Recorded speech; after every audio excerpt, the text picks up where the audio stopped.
The following presentation is brought to you by the Pride of ODU, the official NIL collective of Old Dominion Athletics. Be a monarchist. Join the Pride.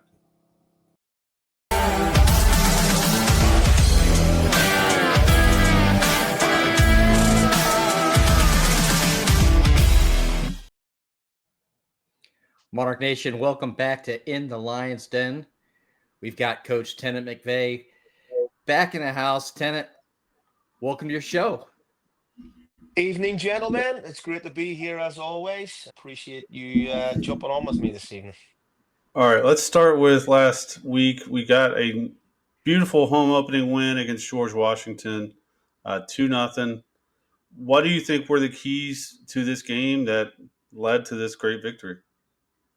I think it was patience, was the key to it. Obviously the first game of the season is always extremely difficult because you're going into that game not knowing a lot about the opposition. We had played George Washington last year. They returned a few guys, but you don't really get to see them then. The last time we watched them was at the very start of last season. Obviously a lot changes in that time, new recruits, all the stuff that goes with that. And in preseason, the way that it works, a lot of guys will play against friends or people that they make agreements with that they're not going to share game film and things like that, which is, it's difficult then to get your hands on that to sort of see what they're doing this year or they're making any changes. So it's always a little bit anxiety inducing when that first one comes around. And, we started the game off pretty well and we were able to control the game in all aspects. And we created chances, but we just couldn't break them down. The keeper made a great save in the first half, and then made another great save in the second half. So I had told the boys at halftime, it was like, look, keep doing what you're doing. Yeah, there's nothing more that you need to do on that side, but you can't get frustrated. And in the first half, when we hadn't scored and we were the better team, then that frustration, sort of kicks in, and then we start to be a little bit too direct, or we start making decisions that aren't generally within what we're trying to do. And then you allow a team like George Washington, who they wanted set plays, they wanted to slow the game down, and we gave them a couple of opportunities that way.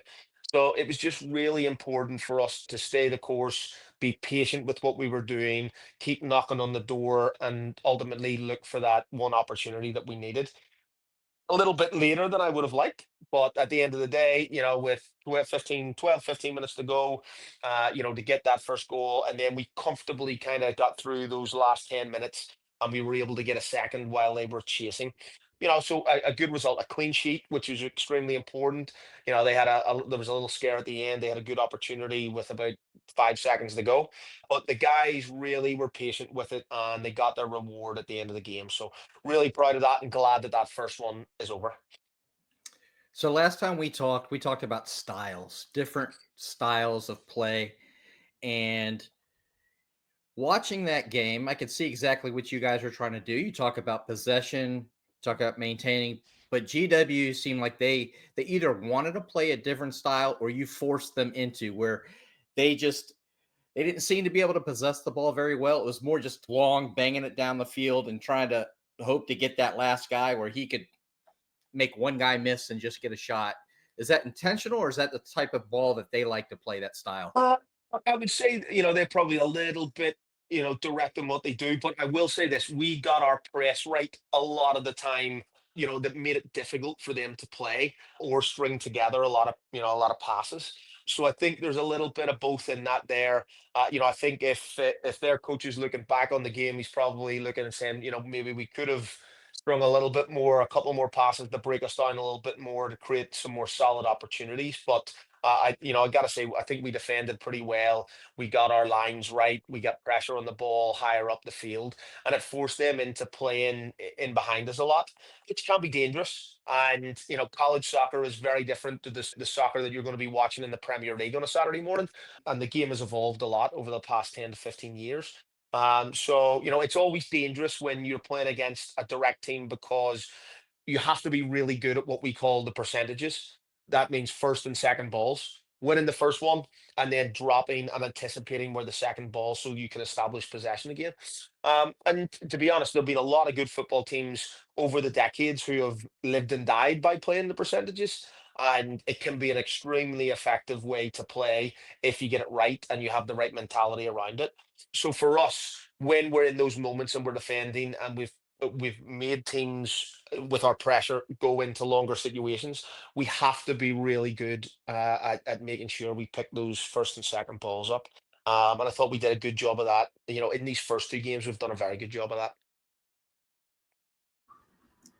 All right, obviously, Jake Lane had a big game coming in off the bench, 2 goals. Talk to us about this transfer from Bowling Green. Really exciting. You know, I'm glad the fans got to see him on the field at the weekend or on Thursday. Here's the thing, you know, Jake was fantastic. I've got four wingers right now who all can do different things, and they've all contributed fantastically. Jake came off the bench. He's got quick feet. He's able to go by players. You know, my alumni, my friends that are our alumni group were standing in the corner and were really excited, you know, when he was picking up the ball and they were encouraging him to be really positive with it. And to be fair, we put him on the left to start. And then as the game developed a little bit, you know, it was hard to take him off the pitch, you know, but we were looking at legs, we were looking at sort of spelling some people, but we just couldn't take him off. And I made the decision then to put him on the right hand side. And there he was able to cut in onto his stronger left foot, you know, and he was dangerous out that side.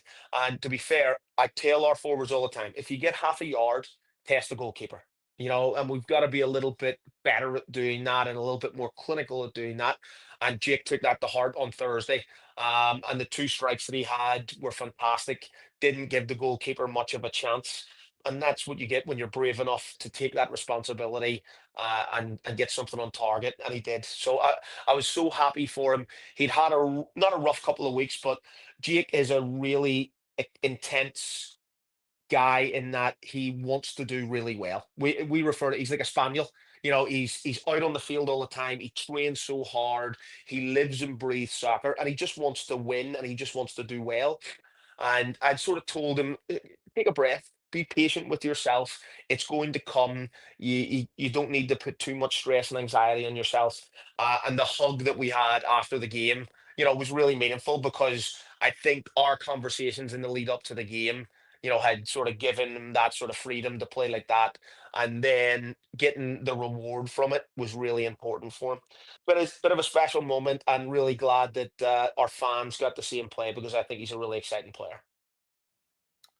Yeah, that was pretty awesome. All right, now I'm going to be that guy. Before we move on to Elon, so I was at the game. I had a great time. Matter of fact, it was actually really fun because there were a lot of guys from the school that were out there supporting. Obviously, football has their first game on Saturday at Indiana, but Ricky was out there watching you guys. Yep. He's a little incognito. I think he was out there. He really wanted to be a sports guy or a fan and watching the game. But him, Harry Minium, Bruce Stewart, Wood Selig, they're all on the fence watching the game. Eventually, I just had to go over there to see if I could get a scoop from any of those guys. But really enjoyable watching the game. It was great. The weather was awesome. I was disappointed in the turnout, though. There were some people from the sports teams that were out there to support you student wise, and that was awesome. And they were making noise. But coming from my perspective, I was expecting more. I know that you've really been very active in trying to build fan support, build an experience, making an event. Obviously, I want to be the bad guy here because that's my perception of we need to do better as fans. When fans come out, how does that help the guys? How does that help you guys out? It's such a game changer. It really is. You know, when you have that home support and that home crowd behind you, cheering you on, it makes a difference. You know, I've been fortunate in my career, not only as a college soccer player, but as a professional playing for my country. When there's 10, 15,000 people there, it's a life-changing experience. What people need to understand is when there's 3,000 people here, it's a life-changing experience for these guys too. You know, I go back to West Virginia last year and, you know, Saturday night, great night for football, a really good game of football. You know, and we had such a big crowd and it spurs the guys on to just go that extra inch. And, you know, I know we had a little bit of the weather leading up to the game last week, you know, was a little bit, you know, questionable. But at the end of the day, I want our community to get behind us. And I know that this is a special group of guys. even getting kids out here, and everyone knows we want kids on the field. We want to get autographs signed. We want to make them feel like they're a part of this too, because we want to be a community club. We want to make sure that the fans feel like we're engaged with them, that we're here to be of service to them as well, and have fun while they're doing it. We know that we're going to create a great environment here on the field, and hopefully the rest of the stuff that goes around that can continue to grow, and we can fill this park out. We've got a great facility. I think we've got one of the best setups, on the East Coast to watch college soccer. So, I want to make sure that the fans know that we're here and that we're here to represent you, and we want you to be a part of this. And we're here for you. I'm hoping Friday night with VCU coming to town, we can encourage as many people to be here on campus and off campus to come and help these lads out, because we need you and we want you here. Great product on the field. You can walk around to the other side. There's things you can buy: hamburgers, hot dogs, adult beverages, kids' beverages. I mean, our favorite buddy down the street, his beer's not being sold from Afterglow, but all the other stuff you can get. Mm-hmm. So I think you can grab one of those, stand right there on the sideline on the far side where all the construction is for baseball. I mean, you're just like 5 feet from the action. Or if you prefer to sit in the stands, you could do that too. There's a little bit of it for everybody. I think it depends on how much you want to hear me screaming. My stay the other side. You'll get to enjoy the Oh, game a little bit you more. can hear you on the other side too, Tennant. So it doesn't matter. All right. I'm hopeful with students being back on campus, classes going on, they'll come out. I know they're Yep. usually a bigger part of the crowd, but the general public should just try one game. Just come out for one game, give them a chance to put on a show for you. All right, but let's move on to last night, Elon. Pretty decent crowd, 900 announced down there in Elon. Obviously, this game ends 0-0, a tie. I want to ask you a question about the box score because I need to learn more about the box score. Looking at the box score, it shows each team's attacking percentages. It shows Old Dominion looks like it's attacking very well last night. I think it was like 36%. And then it looked like Elon was mostly at midfield for most of the game. Were they trying to play a keep away? The game being on No, Flow Sports, I didn't get to watch. yeah, I will say this. So don't the box scores. It's difficult with soccer when it comes to stats like that, because it's a singular person kind of manning the box up there. The Y Scout, we use analysis tools to sort of look more in depth at those types of things, with the game. So you get a clearer picture, when you have those more in depth stats. It gives you a general overview of the game. I think last night it was. I know the coaches at Elon very well, and Revo, the head coach there, his as soon as the final whistle went, he turned around, came to shake my hand. He was like, "What a great game of college soccer!" And what he meant by that was, it's two really competitive teams, two very different teams that tested each other at times, that kicked each other at times, that there was a scuffle in the middle of the game. Yeah, it was just a college soccer game. It was a really good test for us on the road. Elon, place that's pretty close to me. I worked at Elon for a little while. So going back there, was my first time as a coach, a head coach, taking a team back down there, and I saw a lot of familiar faces. You talked about the crowd. Elon did a great job last night. It was their student athlete welcome back picnic. So all of the student athletes had a tailgate and a picnic before the game. They fed them, and then they all came across to the game. And some of those events, sometimes you don't get, the student athletes might not stick around, but they stuck around last night because the game of football was so good. And I think when you look at the game and going on the road, we had more of the ball. We moved them pretty well at times. I said to the guys at halftime, we just weren't clinical enough in the final third. We didn't create enough high percentage chances in the final third. So at 0-0 at halftime against the team again, probably a little bit more direct on the night. And I think again through our pressure and through some of the things that we did. But big, strong, physical Elon group that want to play off second balls, want to mix it up with you, play in the right areas of the field, and that can be very, very difficult to play against. Controlling, much of the game. There was a couple of spells, especially in the second half, where they were able then to come into the game a little bit, as we tired. but we defended really well and we stood really firm. And I said to the guys, the way that it's the trajectory of the last few years, if that game had been last year, we would have found a way to lose 1-0 because it was tough. It was really hard. And at times you had to really stand up and be tough and throw yourself in front of things. And we did that. So at the end of the game, there was about 2 or 3 minutes left. And I said to the staff, I was like, look, would have loved to win this, but coming on the road, not creating enough quality chances to say, well, we let one slide there. Elon are going to beat a lot of teams this year. That's a good side, and they'll be really difficult to beat. To go down there and for us to be resilient and tough and stand up. One of the big things last night, there was a bit of a melee in the goal mouth. Jet, our big centre back, had went up with the goalkeeper. I thought pretty fairly. They took offence to that. All the kids come together, but to see 10 of your players run in to back up their friend who's lying on the floor, that's what, you're building teams here. And to see that and the passion that they have, and it's the same for them as well, it's great. So I think a really good early season test for us, and to come away feeling good about ourselves again was really important. And not a bad result, but we got to turn those into 1-0 wins. All right. So now come back home. You got VCU. You mentioned that earlier. Let's talk Yep. about that game. What should we expect? What does VCU want to do?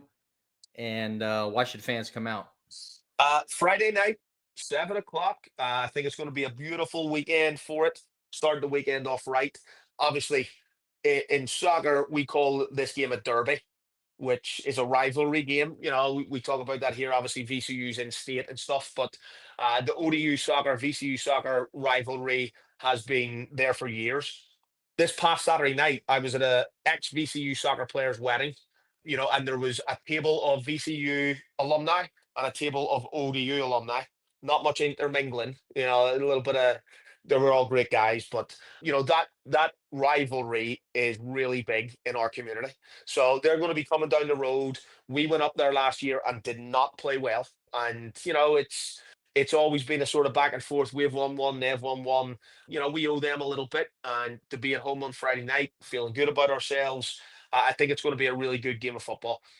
VCU they'll be they like to play football. They like to possess the ball. They want to move you. They want to be intricate with their passing. So I think we've got to get it right defensively and make sure that we don't allow them to dictate in any way that way, which I think we're very capable of. And then we've got to move the ball. We've got to get at them in transition, and we've got to punish them. I think it'll be an exciting one for our fans, but also for the neutral fan as well. So I think it'll be a great exhibition of the game on Friday, and you'll really enjoy the two styles as they sort of contradict each other. All right, I'm glad you brought up the rivalry because it's kind of waning in other sports like football, Yep. and obviously they don't have football. Basketball, and they don't have football. But for my generation of students, all the people that I went to school with, we hated VCU and everything. So it's good to see it still has that lasting impact in other sports. But I wonder, is it hard with the transfer portal, those new players that don't know ODU that well, is it hard to relay the importance of a game like this for the fan base to those players? I think with the way that we have started to build and mold this program, you look at the amount of Virginia kids that we have on the team, and then the amount of kids that we've actually been able to retain over the past couple of years, that have Virginia roots. It's not as hard as you might think. And, it's something that I do talk about. I think football is a sport that has created rivalries, has sustained rivalries across the world. And the passion that that brings is something that is really intricately meshed into our sport. So I think the way that we as coaches approach it, and the way that our Virginia kids and our older, more experienced players, and the way that they've seen us before those games, and the extra little bit of needle that you would have going into it, they know that, and they can then relay that to the new players. Of course, it's a challenge every year to make sure that everyone understands what it is, but if you take the European kids, and the minute that we say it's a derby game, they go, oh, okay, so It's Rangers Celtic, it's Liverpool Man United, it's Ajax Feyenoord. Wherever you're from in the world, if you play soccer, your town has that rivalry. Even if it's lower league, like that rivalry is just instilled in us. So they know exactly what we're talking about. I would say the American youngsters that have grown up and don't really see that, they get it too because they watch the Premier League, but there's maybe a little bit more work to do there in sort of making them understand why it's important. And the Virginia boys really buy into it because at the end of the day, they grew up with these kids. They played on the same club teams. They maybe see them at Thanksgiving. They maybe play in the summer league, against each other, and to have that kind of, we got you last year, that type of, it's always a nice feeling. Maybe even at a So wedding. yeah, 110%, 110%. So yeah, it's not as hard as you might think, but it's something that we're very aware of. And if we can continue to build our culture, based off the importance of those things and continue to bring young Virginia players and kids that are passionate about those types of rivalries, I think we'll be okay. All right. Now, here continues the education of Aaron as a soccer player. I have two questions, Tennant. Both of these came up for the last home game, and then me just watching the women's game the other day. The first one came up from your game. I was thinking about substitutions. Teach me about substitutions. Is there a limit on quantity? Is there reentry of players like college soccer? Is it the same as professional? When someone comes out to the game and they see someone come on the pitch or come off the pitch, like what should we know? The history of substitutions. When football, soccer was first invented, or when they first started playing it, you maybe only had one sub way back in the start. And when I started playing the game at a high level in the Irish league that I played in, it was still a league that you were only allowed to have three subs on the bench, and that was the maximum that you could use. In the Premier League, then they had went to like you could have 10 on the bench, but you could only use three. And that was the way that football was played for decades and decades and decades. What happened then, and college soccer was different. Because college soccer used to have rules where you could have an unlimited amount of subs up to your roster limit of 24. But in the second half of the game, you could take out a play, say one of your strikers could come out, have a rest, and then you could put him back in. And we called that re-entry. You couldn't do that in the first half, but you could do that in the second half. Now, that that shaped and made college soccer different to normal soccer because if someone's getting a rest for 10 minutes in the middle of the half, then they can come back on and it just makes the game a lot more frantic and the pace is played a lot higher. So I think there's been a push, especially on the men's side, and it is the men's side. We need to get as close to FIFA rules as we can because that's the true sport. That's what we are playing. So we had petitioned the NCAA. Obviously there's a lot goes into that. So now the rule in college soccer is that you can sub in 6 moments of the game.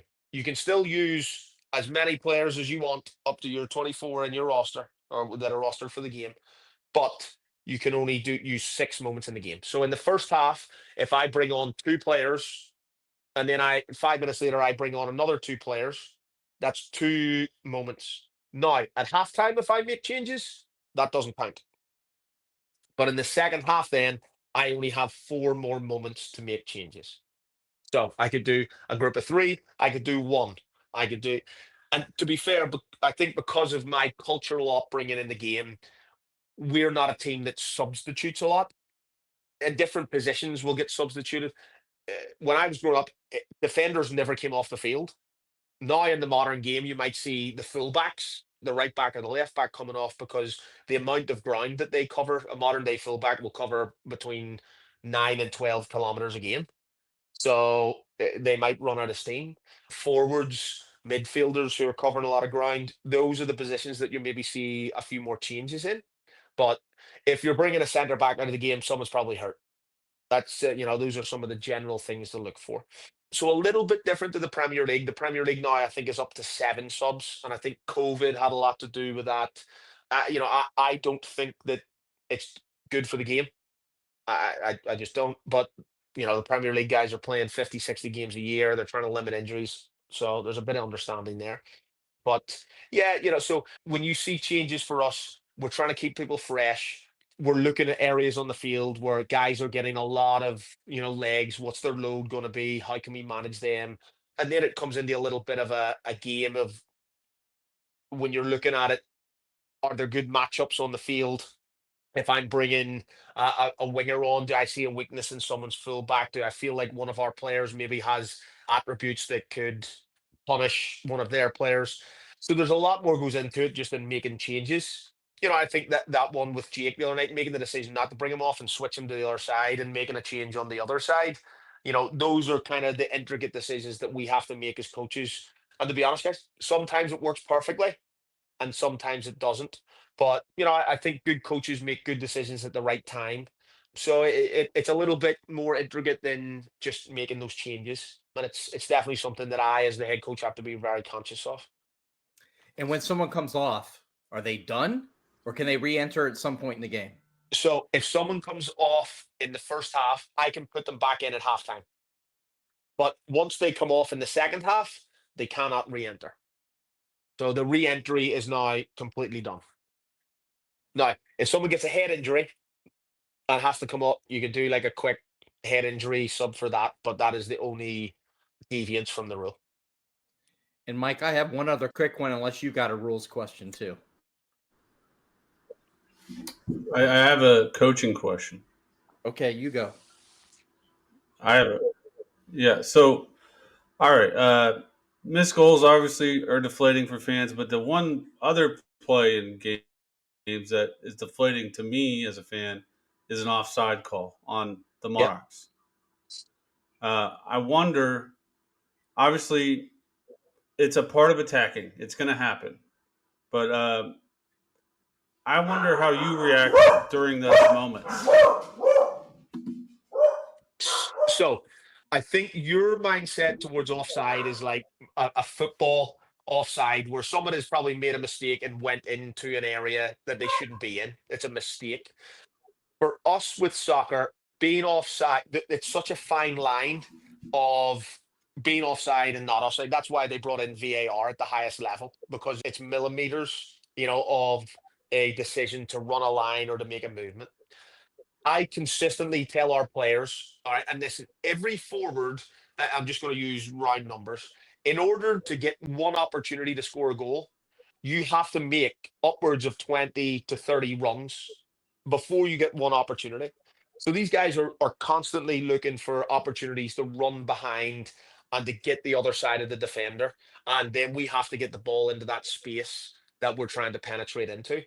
So if defenders get it right. Yeah, and for me as a defender, one of the things that I used to do all the time, I'm looking across my line, I'm looking at the forward, I'm looking at the space behind me, and I'm trying to catch him go so that I can step and play him offside. So it's not just the player's decision. Sometimes you're playing against a defender that is reading what you're doing and is stepping into an area so that he does play offside. So there's a lot more that goes into that, and there are lazy offsides. There are plenty of lazy times where guys don't get back across the line, and those are the ones that you should be frustrated at, because that's just a work ethic thing. But if we're in possession of the ball and we've moved it a few times and we're looking for that penetrating pass, and the player has maybe went a second or two early, it could be good defending. It might be just a little bit of misjudgment of time, but you're going to see that a lot more often in soccer. And if a forward isn't offside at any point in the game, he's probably not very good at what he does. But that's That a makes great sense. question. A So really good I question. want to clarify. I do want to clarify from me being deflated. I'm not mad at the player. I'm more Yeah, of like, we had an opportunity there. I'm thinking of that like great pass where they are clearly going to have a great opportunity on goal, and the offside flag goes up. That's the yeah, moment I'm thinking of when I think of offsides. But yeah, it's good to hear that insight from you. yeah. Great question. All right, my last rules question for tonight, Tennant, is, and this was a discussion on the sideline with some folks. Lots of sports are different with regards to plays being out of bounds. All Uh-huh. right, so two questions. One is shot on goal. In order for a goal to actually be a goal, does it have to completely be over the line? can it touch the line? What's it got to do? And then the second one is just like running down the field with the ball. What's actually out? Because like in football, the guy touches on the line, he's out. Or basketball, if the ball just touches. Explain those two things. There has to be air between the line and the ball. So it can't just touch the white line. The white line is the boundary. So as soon as it crosses the back of the white line, either for a goal or for a throw in or a goal kick, then it has to completely cross the line. Again, these days the goal line technology. So when you're watching soccer at the highest level, they have cameras all in the goal. They've got like it shoots it straight down because sometimes it'll hit off a post, it'll ricochet, a player will get there and clear it, and there could be millimeters. It's really tiny, but they have all of this computer programs and things that actually can show you now is the ball out. It's not. It's like in tennis they have the one that they use to make sure that the line judges aren't used anymore. But for the goal line technology, that's a big thing. It's not so much for out of bounds on the end lines and stuff. That's the linesman's basically discretion. It is a little bit easier to get right, but for some of those big calls with goals, they will have the technology. We actually have through Speedio installed here 2 cameras that can look along the line to see if the ball has crossed it. Not that we've had to use that. It'll come around sooner or later. There have been instances in my career where you think the ball's crossed the line, the referee maybe doesn't give it, or it hasn't crossed the line and the referee has give it. Yeah, there has to be air. You have to be able to differentiate it has fully crossed the line for it to be out or to count as a goal. That actually happened in the women's game the other night. It hit the top of the crossbar, came straight down. There's maybe a half inch between the ball and the line and Yeah. got cleared. And I don't know if they used that or if they just looked at the video. You could see it on the video. One of the things that was really being talked about a lot is so the ball can be all over the line. It just is like going down the sideline. But a player can actually be out of bounds, running out of bounds and playing a ball that's on the line and it's still good. Yes. So it's not like I think in basketball, if you step out of the bounds. So in soccer, if you come off the field, and your foot's off the field to keep the ball in, that is absolutely fine. As long as the ball does not cross the line, you can come off the pitch. Doesn't happen a lot, but you could be. Marty Smarter. Thank you for educating us as always. All right, this Friday, big home match against. You said a Derby, right? Derby, not Derby. Yeah. Derby. Whatever way you want to say it. Derby. We call it where I'm from. Hey, we're learning. We are learning. There is a Derby on campus Friday night against VCU, 7:00 in the Lions Den. And these next couple of weeks, the team will be on the road. They will be on ESPN Plus. So if you're out of town, you want to check this team out, or if you're in Norfolk, you want to check this team out before they come back to play Georgia Southern, give them a watch. It's a fun team to watch. It's a fun game to watch. Just try it out. Make sure you got to be in the stadium though Friday because it's not on Plus. That game's not on Plus. It's not on Plus on Friday. That's another really good one. Got to be in the stadium. Women's volleyball have a game, so we're not on ESPN Plus. So you got to get out here on Friday night. Check this out. I think it'll be a really good game. A really good exhibition of the game for us. I know Mike was trying to close it out there, and I apologize for talking over you. I just wanted to make sure that folks didn't get lazy. Don't get lazy. Yeah, okay, you said it, not me. It's like don't get caught up at work. Yeah, you got plenty of time to get out there. To be fair, Aaron, I did lead in with get out to the Lions Den on Friday. You absolutely did. That is our message for today. It is youth night, so bring the kids out. Yeah, we'll have autographs. Yeah, we'll have autographs after the game for everybody. Kids can come onto the game and or onto the field after the game to be around the players and stuff like that. We'll have a little kick around at halftime. So bring the kids out. It'll be a fantastic time. So as always, Tennant, we appreciate you coming on. What's your message to Monarch Nation? Close us out. Take us home. Again, come support these boys. This community is important to us. We love seeing you guys in the stands. I'm really excited for the season that this team has ahead of them. You heard the man. We'll see you guys Friday night. VCU. Go Monarchs. Go Monarchs.